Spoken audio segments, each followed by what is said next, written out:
propose de nous engager contre la disponibilité du corps des femmes. Le mariage n'a jamais été un simple engagement affectif. Il a longtemps été un cadre juridique, social et politique, structurant et profondément asymétrique. Lorsque le Code civil est adopté en 1804, dans le sillage du Code napoléonien, il organise une vision du couple qui ne laisse aucune ambiguïté.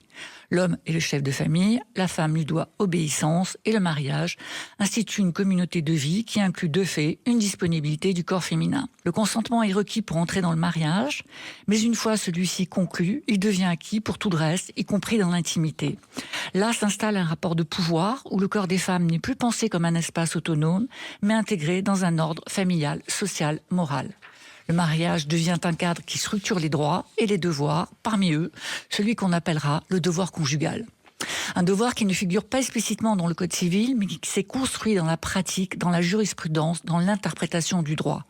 Pendant des décennies, le refus de relations sexuelles pouvait être tenu comme une faute dans le cadre d'un divorce, non pas parce que la loi imposait directement cette obligation, mais parce qu'elle ne reconnaissait pas clairement la liberté de s'y soustraire. Le droit fonctionne parfois ainsi. Non par ce qu'il dit, mais par ce qu'il laisse possible. Alors ce modèle va progressivement être mis en cause à partir de la seconde moitié du XXe siècle. Les grandes réformes du droit de la famille, fin de la capacité juridique des femmes, égalité dans le couple, reconnaissance du viol conjugal en 1990, vont fissurer cet édifice. Mais ces réformes suffisent-elles à effacer totalement les traces du système ? En fait, le 23 janvier 2025, une décision de la Cour européenne des droits de l'homme vient percuter une incohérence du droit français. La France est condamnée, en cause, une jurisprudence qui, au nom du devoir de communauté de vie, pouvait considérer le refus de relations sexuelles comme une faute dans le cadre d'un divorce.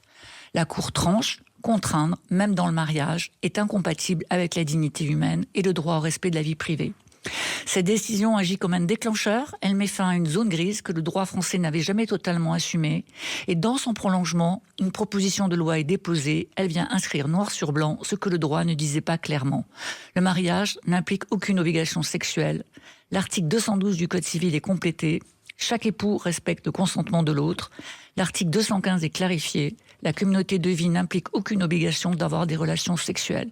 Et surtout, le refus de relations sexuelles ne peut plus en aucun cas fonder un divorce pour faute.